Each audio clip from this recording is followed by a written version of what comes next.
Good evening, everyone, and thank you for joining us for 15 on the 15th. We're so excited to have Marisa Foyle with us tonight. Marisa, thanks for being with us. Thank you for having me. We're really excited for you to present. But before we jump into the content of your presentation, do you mind taking just a quick minute and telling us a little bit about yourself and your teaching position? Absolutely. As Jenny said, my name is Marisa Foyle. I graduated from the ACE program in 2010. I taught in Kansas City. I taught third grade and then second grade. Upon graduating from the program, I moved to Chicago, and I teach at a school called St. Anne. It's in Pilsen, which is a largely Latino neighborhood in Chicago. And our school has about 230 students with a large percentage of ELLs. And I completed my ENL certification back in 2012. All right, perfect, Marisa. Thanks so much. You bring such a wealth of experience tonight. We really appreciate it. We're going to go ahead and get this switched over to your presentation and get into the nitty-gritty of visual support. Okay. Can you see my screen? Yes. Yes. Okay, great. All right, so that's just my contact information. If you have any follow-up questions or anything like that that you want to ask me, you can contact me at that email address. This is a couple pictures of my school. Like I said, its name is St. Anne, and it's located in Pilsen. A couple student on the left doing a word scramble for, I think it was Valentine's Day. A picture of the front of our school, and on the right we have our priest, Father Felipe, and some of the kids, teachers, and parents on the first day of school. So that just kind of gives you a snapshot of the school and where I'm coming from tonight. All right, so we're going to focus on visual supports, which are going to be practical strategies going from abstract ideas to more concrete concepts. We want to our goal is to make the material more comprehensible for the students using a lot of visual aids to develop their vocabulary. And Marisa, this is Claire speaking. So before you develop all these strategies, unfold them for us, can you speak just a little bit about why you think visual supports are so important? Absolutely. So we're going to go through these 4 points, realia, anchor charts, visual vocabulary development, and modeling and manipulatives to just to look at a couple examples of visual aids that everybody can use in their classrooms. So why are they important? They help build background knowledge and make connections to their new learning. They help make the abstract concepts more concrete if students are able to see, touch, and experience what they're learning. They make the learning more meaningful in the process because it makes more sense to them, and so the instruction is more comprehensible because they're able to understand the vocabulary and see it and experience their learning in multiple ways. And visual supports are an example of scaffolding, and scaffolding is essential in teaching. It's really important to provide the support for the students' learning and then gradually take away that support, helping them feel more confident and more independent. And Marisa, I just have to point out, I love the visual support that you included in this slide. I'm so glad you noticed that. When you talked about scaffolding, if I had been an English language learner and might not have known what that specific word meant, the entire slide might not have made sense to me if it wasn't for the visual cue that you gave me. Absolutely, and those are little things that we can remember to do with our students. Just putting that little picture up there about like scaffolding with building or constructing a building, and then it helped connect to that idea with teaching as well. So I'm really glad that you noticed that because that's why I threw that in there. Well, thanks for practicing what you preach. All right, anytime. All right, should we jump right in? Yes, please, keep going.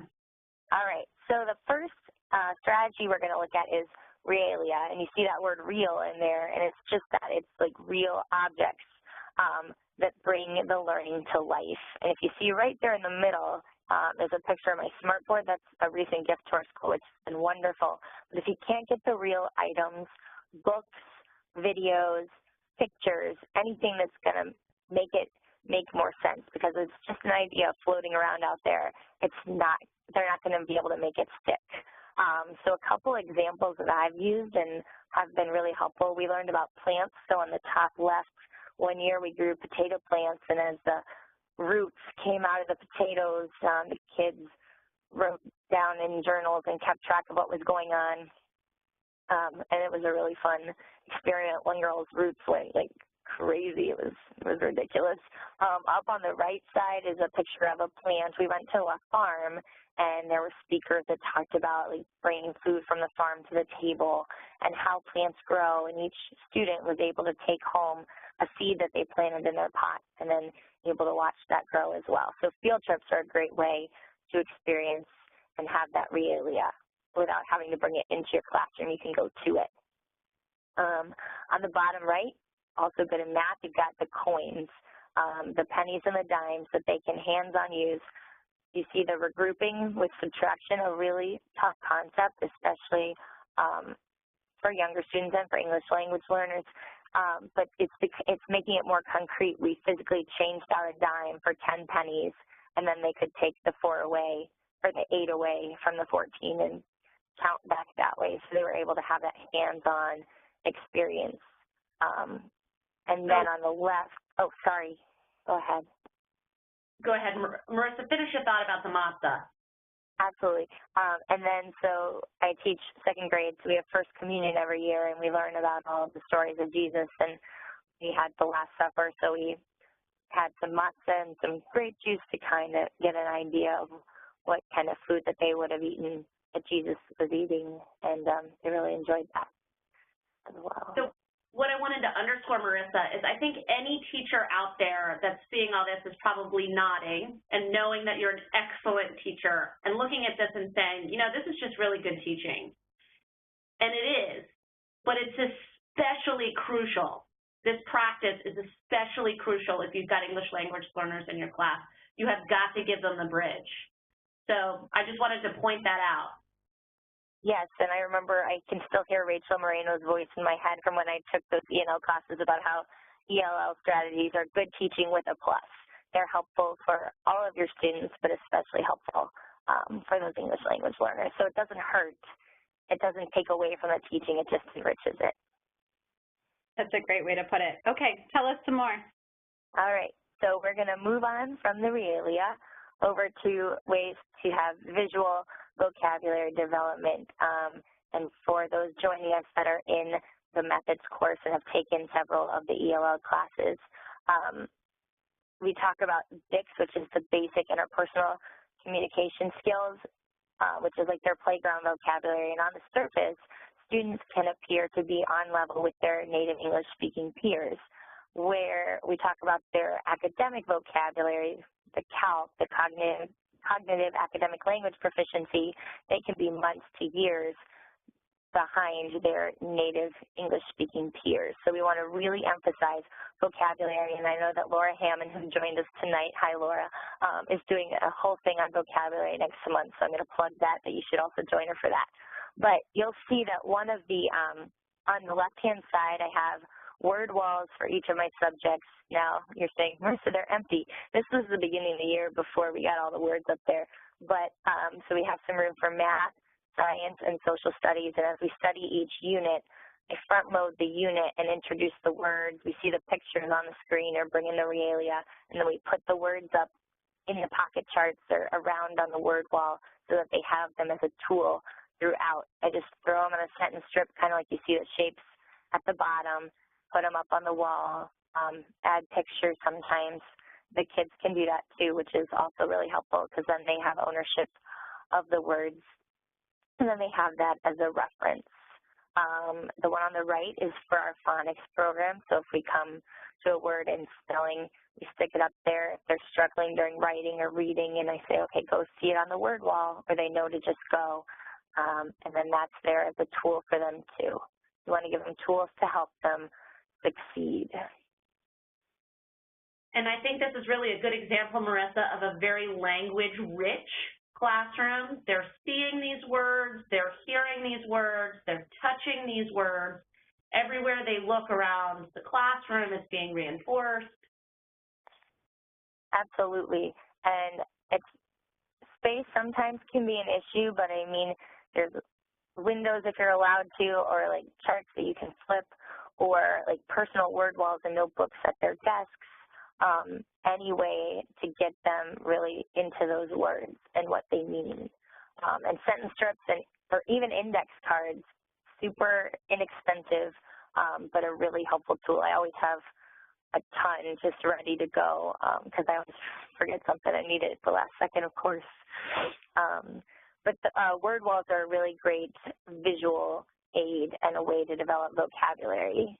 And along the same lines, we want to talk about foldables and other graphic organizers. Again, the main goal is to give them tools to organize their thinking, all these new words that are coming at them, these words that are not in their everyday vocabulary. So on the left, you'll see the water cycle. We did on a paper plate. It lent itself because it was a circle. But we sang out the words and acted them out. We drew them and we wrote the words, and then they had that. They kept it in their folder while we were learning all about the water cycle. And then at the end of the unit, they took it home. In the middle is just some papers that I folded. Some of them are simple that the kids can do themselves. Some of them you might need to help prep ahead of time.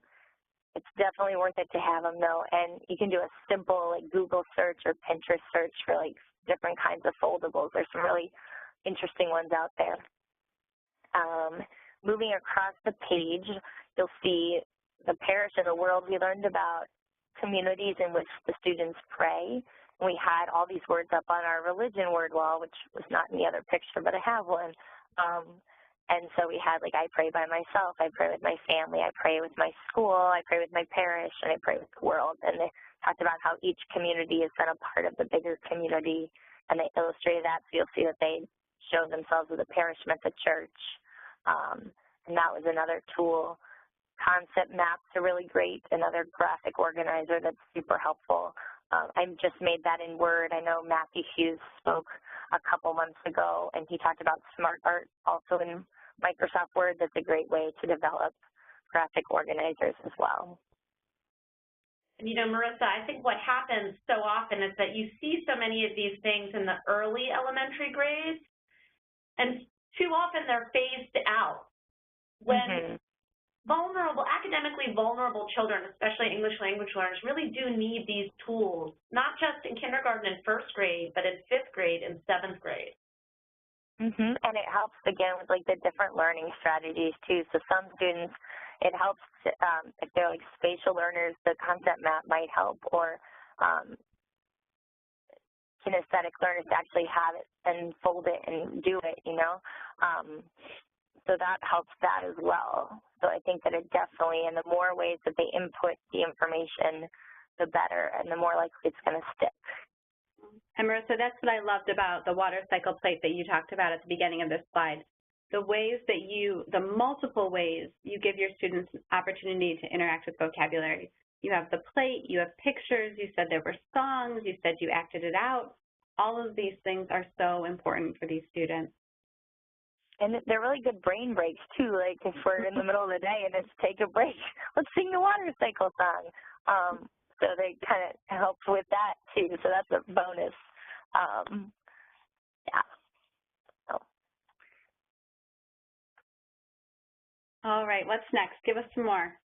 All right. So if we move on from visual vocabulary development, this actually is visual as well for visual sports. We want to talk about anchor charts. And you see that word anchor? I think of a boat and how it holds it down.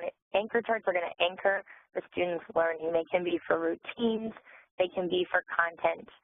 It's important that you create them with the students, whether you're writing it or they're writing it or creating it, and you want them to be visible. Students should refer back to them. They're not just like those pretty Pinterest searches where you're like, oh, that's gorgeous. I wonder how often the kids actually look at that, because that's a lot of words. So you want to make it meaningful. It's a tool. It's not just something pretty that you can show your friends or have up as a decoration in the classroom. So if we look here, sorry, I'm getting off my little soapbox. We're going to look at morning routine. We created that the first day of school, and they knew we practice it every day. They come in, they greet me at the door, they unpack their backpack, they've got their folder and their planner on their desk, put their backpack in their cubby, and they start their morning work, and there's a note on their volume level.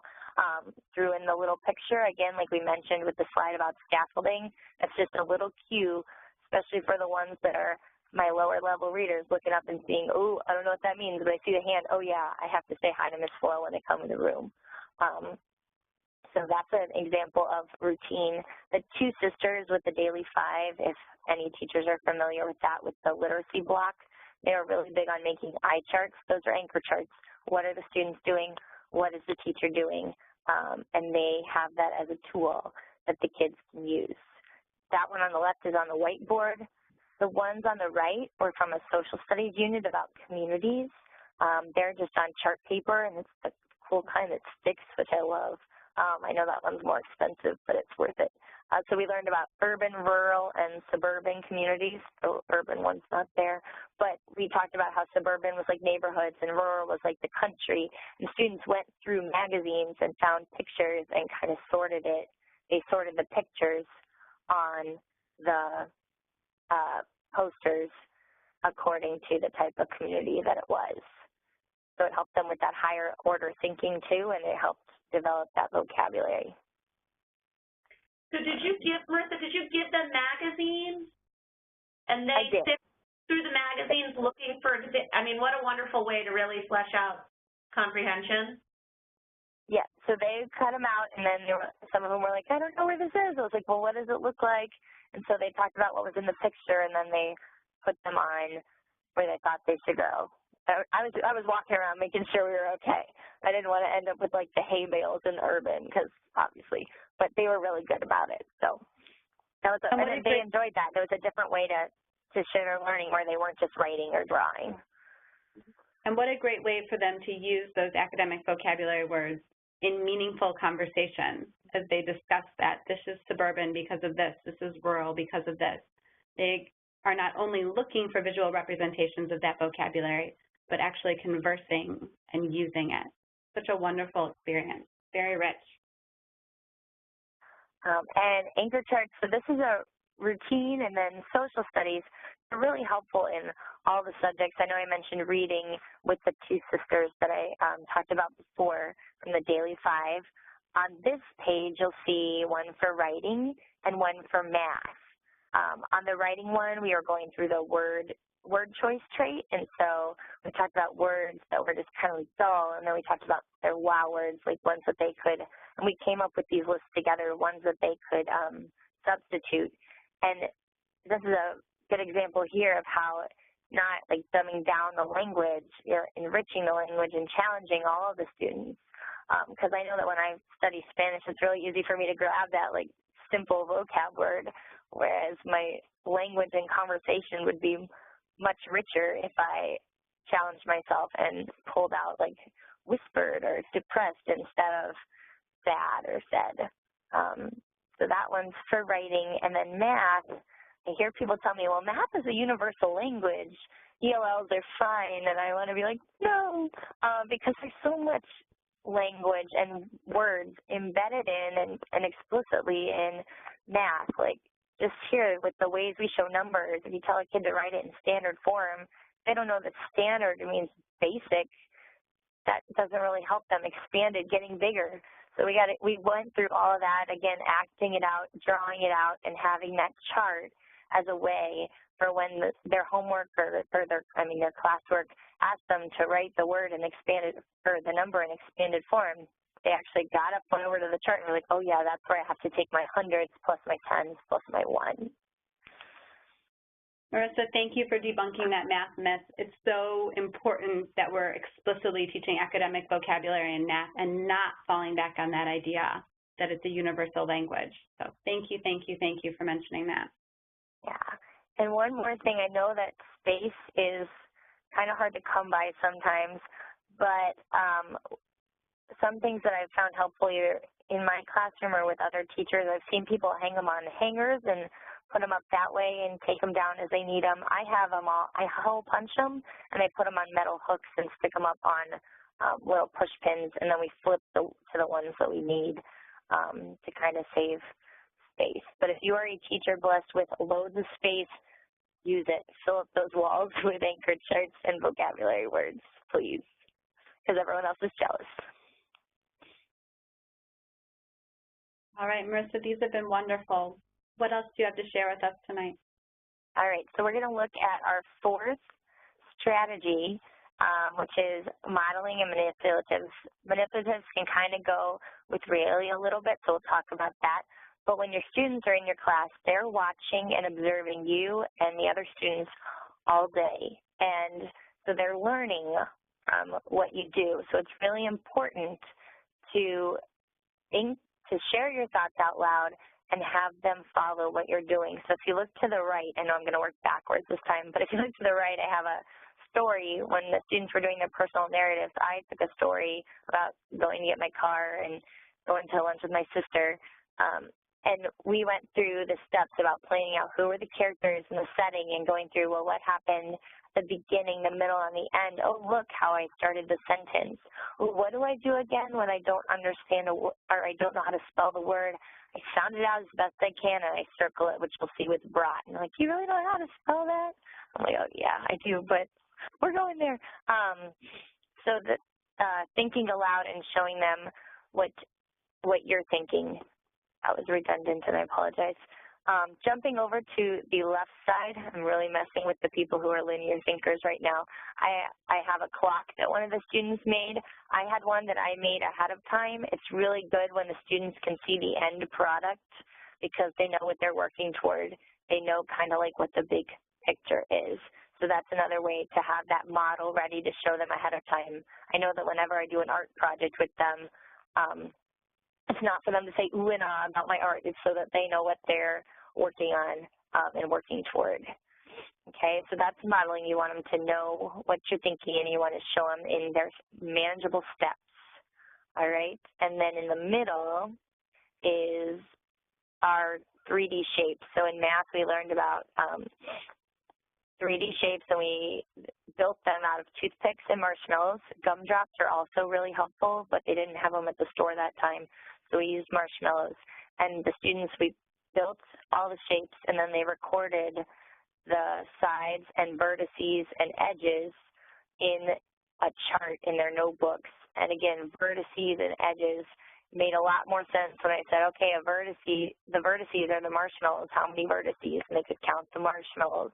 And the edges were the toothpicks, so they counted the toothpicks. So multiple ways for the students to encounter the information and experience the information. And the manipulatives are super helpful in math. And looking here, toothpicks and marshmallows, not that expensive, so that sometimes is a concern, I know, but try to figure out ways like the paper plates and the shapes that can be a little more budget-friendly. Marisa, these are fantastic samples, and we've got some pretty good advice from a couple of our attendees that I'd like to share right now. Wonderful. Sandra asked that you can take pictures of your anchor chart on your phone and then keep those photos in a binder to remind you of your anchor charts from years past. Kim in Indianapolis, isn't that a great idea? Mm-hmm. I love that. Kim in Indianapolis just reminded everybody that you can find wonderful examples of anchor charts on Pinterest. And then yes. I wanted to add that one of the best places to get your hands on really great magazines are doctor and dentist office. Every time I take my own children to the pediatric dentist, I always walk out with a box of probably 100 magazines. And because it's pediatric, it's very often kids magazines. And I distribute them to kindergarten and first grade teachers.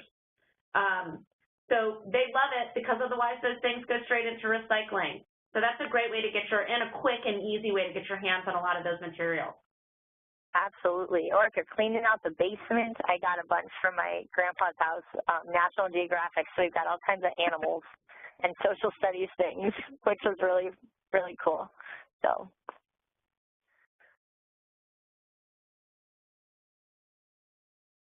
All right, Marisa, what else do you have for us? All right, well, that takes us through the 4 main ideas that I wanted to share with everyone this evening. I want to thank everyone for coming And thank you for joining us. Yeah, so this is just a picture of a sign that I made when I first moved to Chicago. Learn like a champion today, and I share that with my kids every year, and we put it up in the room and talk about how we're striving for higher learning. And then so we celebrated the 100th day of school. This was actually 2 years ago. So this class is now in 4th grade. It's cool to see them grow. So they've all got their 100th day glasses. You'll see all my word wall stuff behind us and the Statue of Liberty crown up there, too, if you look really closely. So I do have a couple more resources to share. People might be familiar with them. I found these websites to be super helpful. Coloring Colorado and Reading Rockets have really good emails that you can sign up for where they send weekly or bi-weekly, I guess, blasts with good resources for book lists and other information for especially geared toward English language learners. Coloring Colorado has communication to go home to parents in multiple languages. I feel like it's up to like 8 or 10 languages. Spanish is definitely one of them. And then that last one, Education Week's Learning the Language blog, if you just Google that, it keeps you up to date on policies and other information about English language learning and immigration and things along that line. So, Marisa, thank you. These are wonderful resources, and the information that you have shared tonight has just been very, very helpful and very applicable. Thank you so much for all the work you've done on this. And thank you so much. Good. Well, I'm glad to be here, and I hope that everyone can at least take 1 or 2 strategies home to their classrooms, back with them to their classrooms. So, we hope so too.